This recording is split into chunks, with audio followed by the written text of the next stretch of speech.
Salut à tous, très content de vous retrouver aujourd'hui sur ma chaîne pour une nouvelle vidéo sur Bitcoin et sur les indices. Alors on a quand même pas mal de pain sur la planche.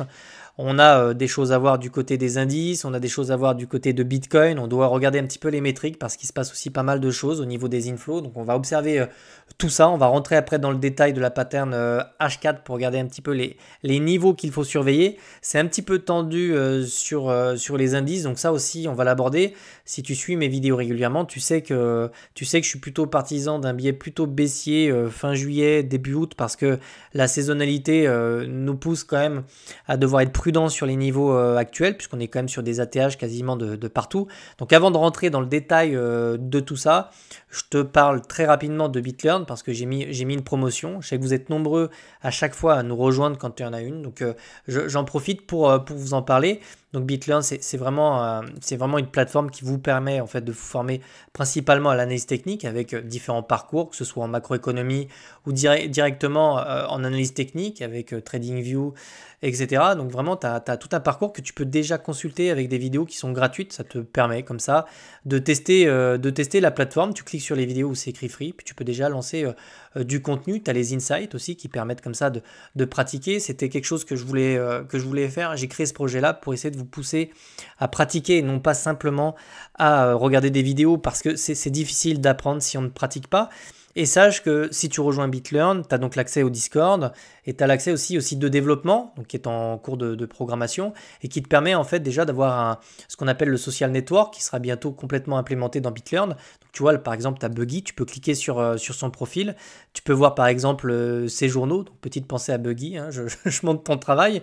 Buggy qui utilise la méthode de Volman pour trader, donc on peut voir les petites notes qu'il a mis, on peut commenter, on peut mettre des petits pouces, tu peux consulter d'ailleurs mes journaux, tu vois, il y en a plusieurs. Après, tu cliques dessus, tu peux vraiment voir les trades que j'ai pris. Et ça, c'est pour tout le monde en fait. C'est vraiment tu y as accès et tu peux te former. Et puis ensuite, à travers tes journaux, tu peux te créer des journaux de trading, les partager, aller observer ce qui se passe dans les flux d'activité.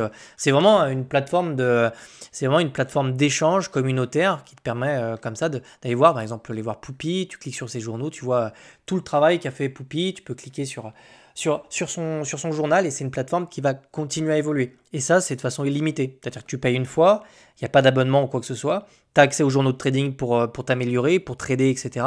Pour partager ton travail avec les autres parce que c'est le but. On peut partager ces journaux. Par exemple, si je clique sur un de mes journaux, on va prendre celui-là par exemple. Je peux aller partager le lien, le copier et puis vous avez accès directement à tout ce que j'ai fait, par exemple. Donc voilà, c'était la petite aparté promotion pour BitLearn, le Discord. Et puis si tu aimes mon travail, tu es le bienvenu, tu peux en profiter. Donc on revient tout de suite sur Bitcoin. Alors on va rapidement passer voir en fait les indices parce que je pense que c'est intéressant de d'abord commencer par les indices.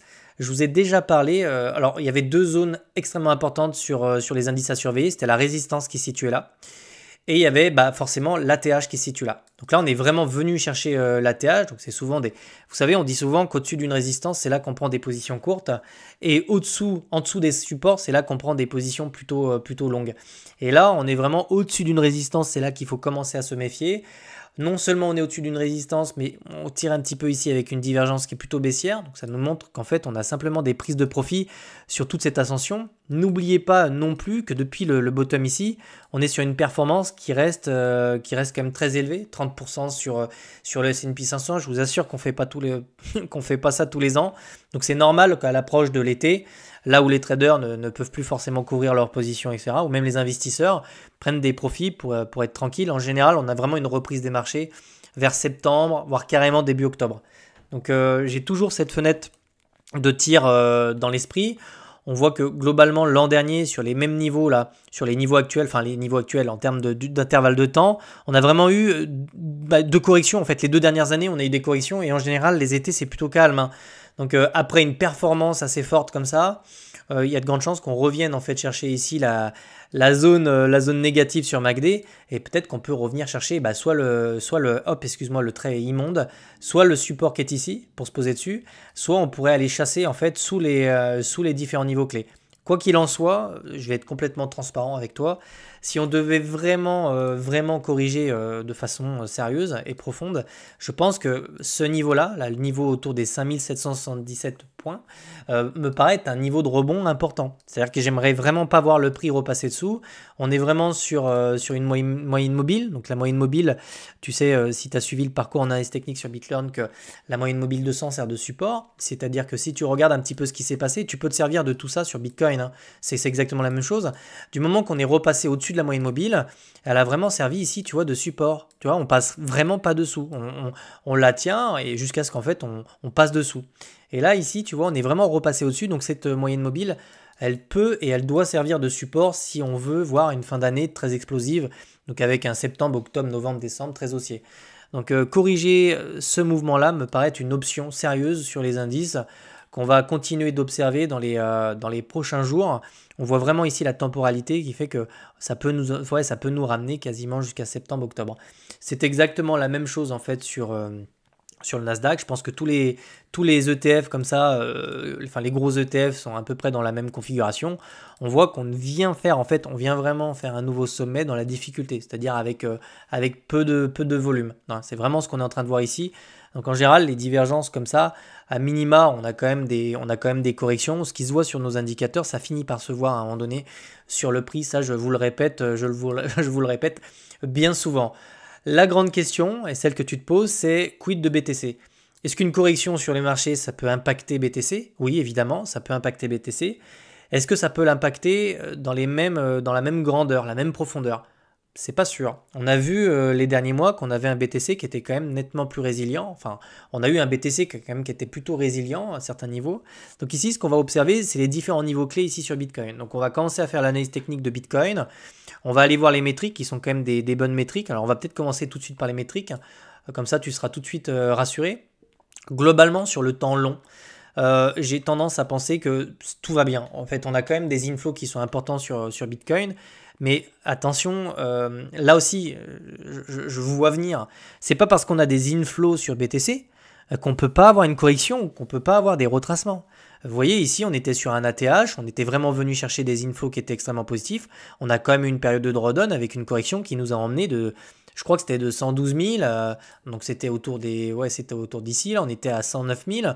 On est quand même venu chercher les 74 000. Hein, et ça avec des sommets sur les il était là avec des sommets sur les inflows. Donc ici, c'est pas qu'on est sur un sommet sur les inflows qu'on peut pas prendre un petit couteau histoire de purger un petit peu le marché. C'est ça que je suis en train d'essayer de préciser, c'est ça que j'essaie de vous expliquer. Donc moi, j'ai tendance à penser qu'il est possible qu'on se rapproche d'une période dans laquelle on va peut-être corriger un petit peu sur les niveaux actuels. En tout cas, même si on a des inflows sur ces niveaux-là. C'est mon biais, tu vois. Au moins, je te dis vraiment ce que je pense. Je te mens pas. Je pense vraiment que c'est possible. Ceci dit, on a quand même, alors là, on avait une petite prise de profit. On a quand même des inflows qui sont très importants. Donc pour ça, sur le moyen long terme, je te dirais que Bitcoin est un actif qui s'achète jusqu'à preuve du contraire, qui se hold sérieusement, puisqu'il a tendance, lui, s'apprécier plutôt avec le temps, ce qui n'est pas forcément le cas de certaines devises en fiat. Donc globalement, si tu as du BTC, c'est bien, tu peux le garder, je pense pas que tu prennes de risques. Si tu as du cash et si comme moi, tu as pris des profits sur certains niveaux, je vais te montrer là où je vais passer des ordres d'achat pour essayer de rajouter du spot, en fait, simplement. Donc là, on va tout de suite passer. C'est pareil hein, sur Ether. C'est pareil, en fait, sur Ether, on a vraiment beaucoup d'inflow. Il se passe vraiment des choses. C'est plutôt intéressant de voir ça. Et c'est pourtant, c'est très important aussi de voir les niveaux sur lesquels on est sur Ether. Je pense que ça fera l'objet d'une autre vidéo parce que tu vois, le temps passe vite. Je peux pas aborder tout ça dans une seule vidéo. Mais globalement, on va commencer l'analyse technique de Bitcoin. Donc, on est toujours bloqué, en fait, si tu veux, dans un range. On peut considérer ça comme un range. Donc, on a vraiment des déviations qui se font de part et d'autre. On avait un petit bull flag à tenter de résoudre par le haut, mais on s'est vraiment fait rejeter sur la résistance qui se situe là. On a eu une petite chasse et puis ensuite on corrige. J'exclus absolument pas qu'on ait un dernier mouvement qui vienne chasser en fait tout ce qui se passe sur les niveaux actuels. Autour des 112 000, c'est toujours quelque chose que j'ai en tête. C'est toujours quelque chose de possible sur un rebond technique ou quelque chose comme ça. On va aller regarder ça tout de suite. Mais c'est quand même très épais sur ces niveaux-là. Peut-être en 3 mois, on verra. D'ailleurs, ça s'épaissit aussi en bas. Donc, à mon avis, on va avoir des chasses de part et d'autre. Tu vois, ici, c'est vraiment. Je suis très, très étonné qu'on ne soit pas encore venu chercher ça. Par contre, sur les niveaux actuels, j'ai vu qu'on avait quand même pas mal de. On avait pas mal de traders qui s'étaient mis en longue. Donc je pense que l'idée c'est d'aller chercher les stops peut-être derrière dans la semaine. Pourquoi pas aller chercher les liquidités qui sont là. Quoi qu'il arrive, dis-toi bien une chose.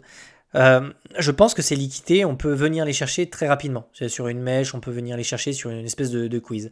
Si on ne vient pas les chercher et qu'on venait à casser les structures par le bas, dis-toi qu'il n'y a pas un monde où on ne retourne pas les chercher. Donc quoi qu'il arrive, on ne laissera pas ces millions, ces centaines de millions traîner là-haut. Voilà. Non, si ça peut te rassurer, si on prend un couteau ou quoi que ce soit, ces niveaux-là sont des niveaux qui attirent énormément le prix. Donc on viendra les chercher. Soit on vient les chercher dans la semaine sur un pool, c'est un petit push comme ça, on vient faire un squeeze. Soit on les laisse et puis on vient d'abord nettoyer un petit peu ce qui se passe par le bas. Donc en parlant de ça, donc pour le moment tu comprendras que c'est extrêmement chiant de faire des analyses techniques quand on se situe dans des ranges parce qu'il n'y a rien de plus que te dire, bah voilà, tant qu'on évolue sur la bande du bas, en général les traders prennent des longues pour aller chercher le haut du canal. Et puis quand tu te situes en haut, bah, l'idée c'est d'aller prendre des shorts sur la structure. Donc on est absolument plus sur une tendance haussière, ça je vous l'ai déjà expliqué à plusieurs reprises dans mes lives. On voit qu'on a vraiment cassé ce biseau ascendant sur ces niveaux-là, donc ça s'est vraiment fait autour du 28 mai. Donc aujourd'hui, on est soit sur une structure de consolidation, continuation haussière avec une extraction par le haut, ça on ne le sait pas encore. Moi, je suis plutôt partisan d'un rejet sur ces niveaux-là, je vous l'ai déjà expliqué parce que je pense que les actifs ici vont prendre une douille, avec pourquoi pas une cassure du range par le bas et puis une prise de liquidité qui peut se faire sur les 92 000. J'ai toujours ce niveau-là en tête et je vais t'expliquer après pourquoi. Alors bien sûr, on peut casser ça par le haut et on peut avoir une continuation haussière, mais n'oublions pas que nous, on trade les statistiques et les probabilités et qu'ici sur les 2 dernières années, le mois de juillet, le mois d'août, c'était plutôt un mois de correction, de consolidation sur Bitcoin. Donc j'ai toujours ça en tête. C'est pour ça que 1, j'ai gardé du spot et 2, j'ai du cash parce que si on revient chercher des niveaux qui sont plus bas, je me repositionnerai sur BTC en vue de la fin d'année. Ouais. Donc ici, globalement, voilà, on peut se faire rejeter sur le haut du canal, on peut se faire rejeter sur le bas du canal. Maintenant, les objectifs, mes objectifs d'achat se positionnent très clairement sur un niveau qui est précis pour moi. C'est vraiment le petit support qu'on a là, hein, tu vois, autour des 93 000 $. Le marché a de forts intérêts en fait à revenir là. Donc si on revient casser le bas de la structure, tu peux être à peu près sûr qu'ici on a un rebond technique. Soit un long à prendre, soit des positions spot en fait pour faire de la dingback tout simplement sur les niveaux qui sont là. Pourquoi? On est vraiment très très proche en fait de la moyenne mobile 200. Et ça, tu sais que la moyenne mobile 200, elle doit servir de support sur un marché haussier. C'est-à-dire que si on regarde un petit peu ce qui s'est passé sur Bitcoin depuis le début de ce cycle, la moyenne mobile nous a toujours sauvé les miches en fait systématiquement. Et ça a toujours été des points d'entrée qui étaient exceptionnels sur Bitcoin. Donc jusqu'à preuve du contraire, la moyenne mobile 200 nous permet de savoir si on est toujours sur une tendance qui est haussière ou baissière. Hein. Si tu es au-dessus de cette moyenne mobile, c'est sur une tendance qui est plutôt haussière. Deuxième chose, le niveau qui est ici est un niveau psychologique de premier ordre. Pourquoi? Parce que c'est vraiment le niveau, tu vois, qu'on avait cassé sur ces niveaux-là et qu'on est venu réintégrer. Pour moi, le signal haussier, il était clairement là. D'ailleurs, c'est pas pour rien ici qu'on a vraiment consolidé. Donc le niveau qui est ici doit être un niveau qu'on doit tenir. Si on veut vraiment continuer ce rallye sur la fin d'année, etc., on a plutôt tendance et on a plutôt intérêt en fait à tenir le niveau des 92 000 $. Donc ça fait plusieurs choses. Ça fait la zone de liquidité qui se situe sur les niveaux des 92 000, la moyenne mobile 200 et le niveau psychologique qui se situe là. Ça fait 3 bonnes raisons si tu veux de se dire que ce niveau-là doit tenir. Donc je m'attends quand même à ce qu'on ait éventuellement une mèche en fait sous les niveaux qui sont là. Et puis derrière un rebond technique. Puis ensuite on voit si on revient chercher le haut de la structure. C'est toujours pareil, pour l'instant vous vous dites bon ça ressemble pas à grand chose, est-ce que c'est un M-top, etc. Tu peux voir 36 patterns, je suis toujours partisan de la même chose, je pense que la structure long terme on est en train de la construire, c'est-à-dire que globalement cette oblique c'est clairement celle qui va nous permettre de venir accéder derrière à des nouvelles targets haussières. Donc il faudra vraiment la casser, c'est vraiment une big résistance, mais je pense qu'en fait on est davantage en fait dans une espèce de drapeau qui s'est pas encore formé, une espèce de biseau ascendant si tu veux, un triangle ascendant dans lequel on peut revenir comme ça chercher le bas et le haut jusqu'à ce qu'on ait peut-être un truc un peu comme ça, tu vois, jusqu'à ce qu'on ait une extraction en fin d'année. Ça, c'est ce que je pense parce que c'est le genre de pattern que je vois très souvent en fait le matin quand je trade sur des petits intervalles de temps. Donc globalement, on va vraiment continuer à observer. Pareil, on est sur des niveaux qui sont assez élevés ici sur MACD. Je vois qu'on a du mal à passer ces niveaux-là. Peut-être qu'on est même dans une contraction en 4 ans. On va aller descendre ça. Mais je pense que tu as vraiment... Là, je t'ai vraiment... Oui, on est dans une contraction. Donc on aura probablement un mouvement assez fort dans la semaine. Je pense en corrélation avec ce qui se passe sur les indices. Donc globalement, si je devais synthétiser mon analyse technique est complète, j'ai complété ça, c'est que globalement, sur le moyen long terme, je te dirais qu'on a des inflows, c'est plutôt positif, mais attention, c'est pas parce que tu as des inflows sur les niveaux là, hein, parce que tu as toujours une contrepartie. Si tu as des acheteurs, c'est que forcément tu as des ventes. Donc même si tu as des gros inflows, si tu as de la distribution sur des niveaux, sur les niveaux actuels, se verra pas forcément. C'est pour ça qu'il faut faire très attention à tous ceux qui te disent, bon là il y a des inflows, on est sur un ATH, on va casser. Ouais, bien sûr, c'est possible, hein, mais les inflows, ça peut être aussi il peut y avoir une contrepartie avec des ventes de l'autre côté. Et ça, tu le vois pas forcément. Donc attention à ces datas-là. On reste sur des niveaux, si tu passes en weekly, qui sont quand même, à mon avis, enfin, je pense qu'on le voit, hein. Si tu passes juste la charte comme ça en weekly, tu vois qu'on est sur des big niveaux et que c'est très compliqué de venir les casser comme ça. Il nous faudra vraiment énormément de volume. On voit qu'ici, on est vraiment sur une pareille. En fait, c'est comme les indices, hein, je t'ai montré ça tout à l'heure. Désolé, la vidéo est longue, mais je te montre vraiment tout ce que je vois. On a cette grosse divergence qui est baissière, c'est la même qu'on a sur les indices. Donc tu vois, ça a vraiment du sens, selon moi, d'aller chercher des niveaux qui se situeraient un petit peu plus bas. Maintenant, je vais continuer à mettre à jour cette analyse technique. Le meilleur moyen de se protéger dans ce type de configuration, c'est d'avoir un peu de cash, tu vois, au cas où. Comme ça, si ça retrace, tu seras content de pouvoir rentrer. Et puis sinon, c'est d'avoir un petit peu de spot parce que c'est quand même un actif qui est intéressant et qui tend à s'évaluer en fait sur la durée. Soit prêt pour le mois de septembre-octobre. C'est très souvent des mois qui sont extrêmement volatiles et qui sont plutôt haussiers sur les marchés. On peut avoir une baisse de taux, on peut avoir énormément de bonnes nouvelles pour fin d'année. Sur Ethereum, il y a Fusaka, on a les ETF stacking, on a beaucoup de choses comme ça. Donc d'ailleurs, je pense que je parlerai d'Ether cette semaine. Je pense que ça peut être intéressant de faire un énorme point dessus. Donc voilà, attention sur les niveaux actuels. On est dans un range, on attend la résolution de cette pattern-là. Et puis tu connais les niveaux. Si on casse ça, eh bien tu connais les niveaux. 92 000 est un objectif pour moi qui s'achète. Voilà, je te souhaite de passer une excellente journée. N'hésite pas à nous rejoindre sur BitLearn si tu veux toi aussi te former, améliorer ta lecture des graphiques. Et puis sinon, je te retrouve demain. Allez, ciao, passe une bonne journée.